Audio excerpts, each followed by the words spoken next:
आपकी दोस्त एक्ट्रेस गरिमा अग्रवाल एक बार फिर से आपका स्वागत करती हूँ मेरठ से मुंबई तक के सफरनामे में। तो उम्मीद करती हूँ कि आप सब घर पर होंगे, सुरक्षित होंगे, अपना और अपने परिवार का अच्छी तरह से ख्याल रख रहे हैं। तो आइए कुछ और बात शेयर करते हैं अपने इस सफरनामे के बारे में। मेरे प्यारे दोस्तों, अभी कुछ समय पहले ही मैंने अपना एक पोस्ट अपलोड किया था जिसमें मैंने एक फिल्म शूट की लॉकडाउन, और वास्तव में सब जगह लॉकडाउन चल रहा था, फिर भी मैंने वो फिल्म बनाई लॉकडाउन।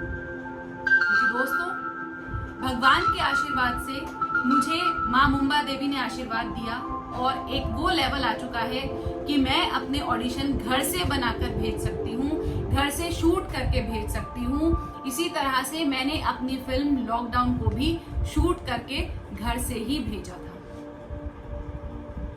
भगवान के आशीर्वाद से अब कॉल आती है बॉलीवुड इंडस्ट्री से कि मैम आपके एज ग्रुप का एक कैरेक्टर है, क्या आप ऑडिशन के लिए आ सकते हैं? तो एक परफेक्ट टाइमिंग सेट करके ऑडिशन के लिए मुझे बुलाया जाता है और फिर मैं वहां जाकर अपना परफॉर्मेंस शो कर पाती हूँ। या फिर अगर मैं मुंबई में नहीं होती हूँ तो स्क्रिप्ट मुझे भेज दी जाती है और मैं घर से ही अपना ऑडिशन शूट करके भेज देती हूँ। तो थैंक यू सो मच दोस्तों इस प्यार के लिए, इस विशेस के लिए। लेकिन हाँ, ये बात मैंने आपके साथ क्यों शेयर की? ये बात आज मैंने आपके साथ इसलिए शेयर की क्योंकि इस लेवल तक पहुंचने के लिए मुझे सबसे पहले 2016 में, जब मैं बॉलीवुड फिल्म इंडस्ट्री में एंटर होने जा रही थी, जब मैं खुद 36 इयर्स ओल्ड थी, उस समय पर जाकर मुझे छोड़नी पड़ी थी शर्म। शर्म? कि शर्म क्या होती है? कौन सी शर्म? हाँ, मैं बिल्कुल उसी शर्म की बात कर रही हूँ दोस्तों, जो मेरी दादी मुझसे बचपन में कहा करती थी। तो दोस्तों, हमारी दादी बचपन में ई कहत रही कि भैया जिसने की शर्म उसके फूटे करम। शायद ये कहावत आपने भी जरूर सुनी होगी। तो मेरे प्यारे दोस्तों, मेरे सफरनामे में जब जनवरी में 2016 में मैं मुंबई गई और मैं ऑडिशन की दुनिया में गई, तो मैंने देखा कि वहां पर बहुत लंबी एक लाइन है, सब लोग अपने अपने नंबर से बैठकर अपनी बारी आने का वेट कर रहे हैं। हालांकि ऐसा टीवी और फिल्म के ऑडिशंस में नहीं होता है, ये पर्टिकुलरली मैं बात कर रही हूँ एड के ऑडिशंस की।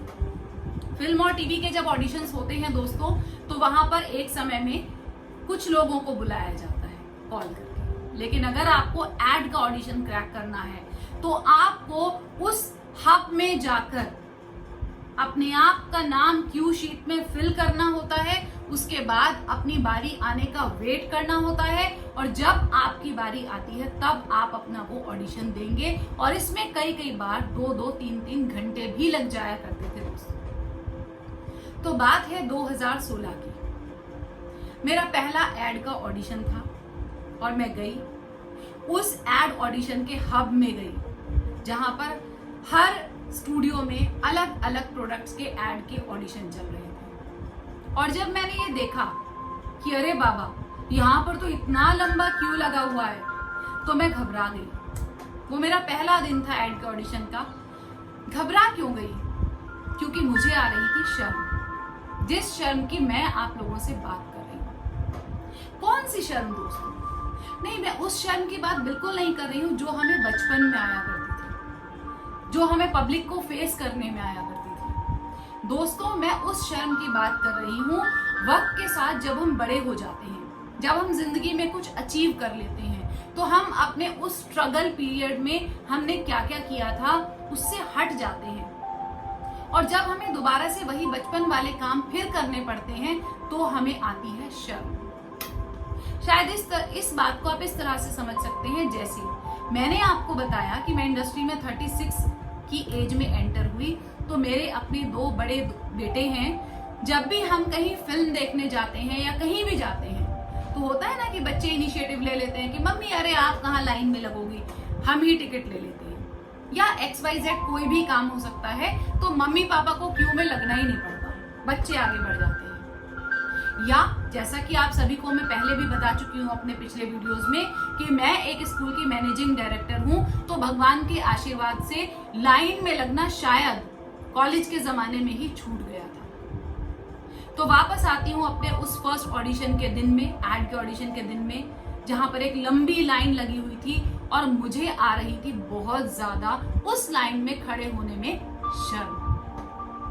फिर क्या हुआ दोस्तों, कुछ समझ में नहीं आया, वापस चल दी और एक ही रास्ता नजर आया कि एक बार अपने हस्बैंड को फोन करें। और तब मैंने अपने हस्बैंड को फोन किया और कहा कि अगर एड में एंट्री चाहिए तो मुझे एक बहुत लंबी लाइन में जाना पड़ेगा जिसमें मुझे बहुत शर्म आ रही है। But by the grace of God, thank God, उन्होंने मुझे मोटिवेट किया। उन्होंने कहा कि बचपन में 6 साल की उम्र में एक्ट्रेस किसे बनना था? आप। अभी एक्ट्रेस कौन बनना चाहता है? आप। तो अपने हिस्से के चैलेंजेस को फेस करना किसको आना चाहिए? आपको। और आप तो कभी किसी चीज से घबराते ही नहीं हो। बस उनका ये रिमाइंडर था और मेरा जोश वापस आ गया। मेरी वो शर्म छू मंतर हो गई, जिसको जो चीज मैं इतने समय से नहीं कर रही थी, और वो था लाइन में लगना। कभी जब स्टूडेंट रही होंगी तो लाइन में लगी होंगी, या फिर 2016 जनवरी में दोबारा जाकर उस लाइन में लगी और मैंने 3 घंटे में अपना वो ऑडिशन दिया। और उसके बाद तो दोस्तों हमेशा के लिए मैं भूल चुकी थी शर्म। और फिर ये सिलसिला चलता रहा। मैं एड के ऑडिशंस देती रही, रोजाना जाकर लाइन में लगती रही और मुझे अपॉर्चुनिटीज मिली, गॉड की ब्लेसिंग मिली। मेरा वो शर्म छोड़ना, लाइन में लगना ने मुझे बहुत ज्यादा स्ट्रेंथ दी।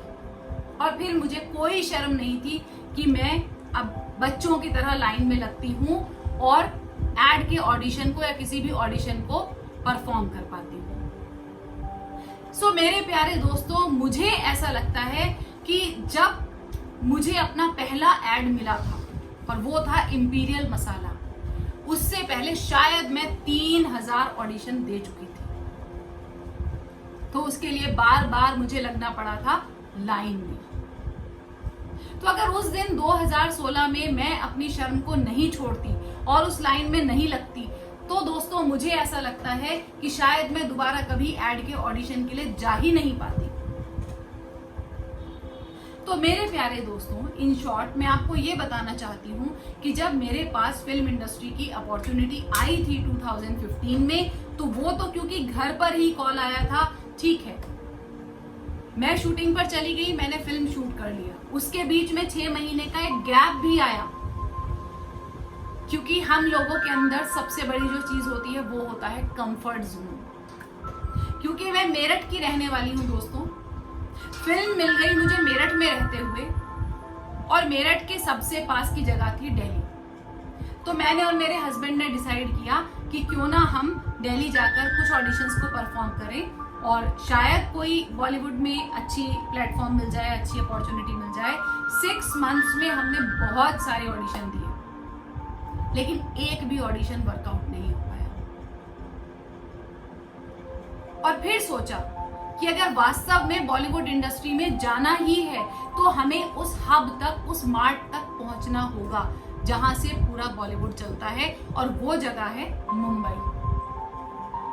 तो 2015 में एज अ पैरेलल लीड साको फिल्म करने के बाद 6 मंथ्स दिल्ली में बहुत सारे ऑडिशंस फेस करने के बाद 2016 में हम दोनों पहुंचे मुंबई, और वहां से फिर मेरी एक्टिंग की ये यात्रा शुरू हुई। तो दोस्तों मैं ये कहना चाहती हूँ, चाहे आप एक छोटे बच्चे हैं या आप एक यूथ हैं या आप एक यंग टैलेंट हैं या आप ऑलरेडी किसी प्रोफेशन में हैं या आप अपना कोई बिजनेस रन कर रहे हैं या आप एक हाउसवाइफ हैं या आप किसी नए प्लेटफॉर्म पर जाना चाहते हैं या जाना चाहती हैं, कुछ भी अगर आप जिंदगी में नया करना चाहते हैं, तो जोश, जुनून और जज्बे के साथ साथ बहुत सारी चीजें हमें सीखनी होती हैं, बहुत सारी चीजें हमें छोड़नी होती हैं। जैसा कि मैंने आपको बताया शर्म के बारे में। ये शर्म ने मुझे और भी बहुत कुछ दिया। उस दिन जब मैंने इस शर्म को छोड़ा तो मैंने लगातार ऑडिशंस दिए, मेरे ऑडिशन सक्सेसफुल हुए, मैंने बहुत सारे ऐड किए।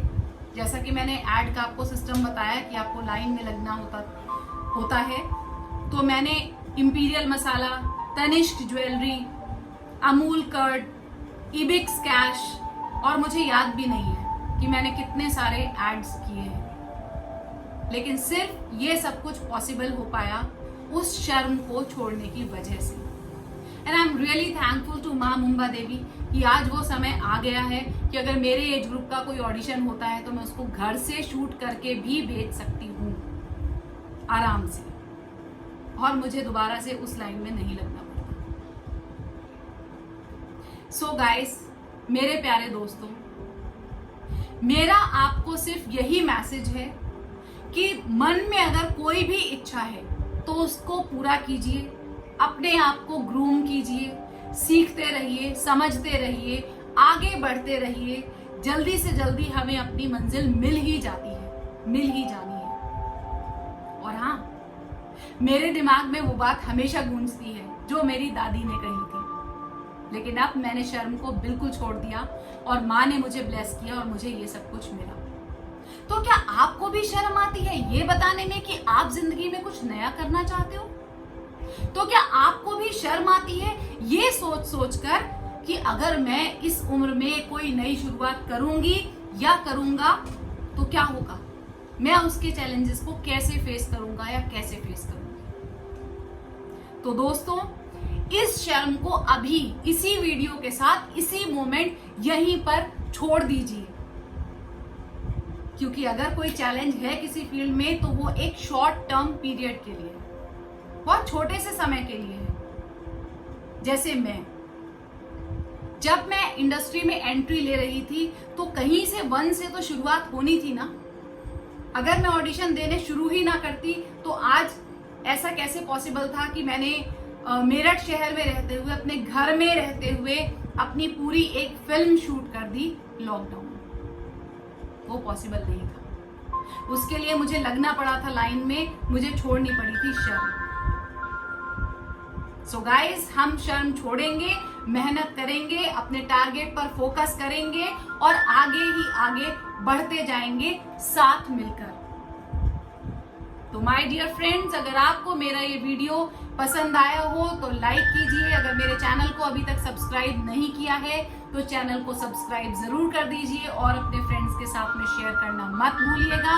अगर आपको मेरी बात पसंद आई हो तो नीचे दिए गए कमेंट बॉक्स में कमेंट जरूर कीजिएगा।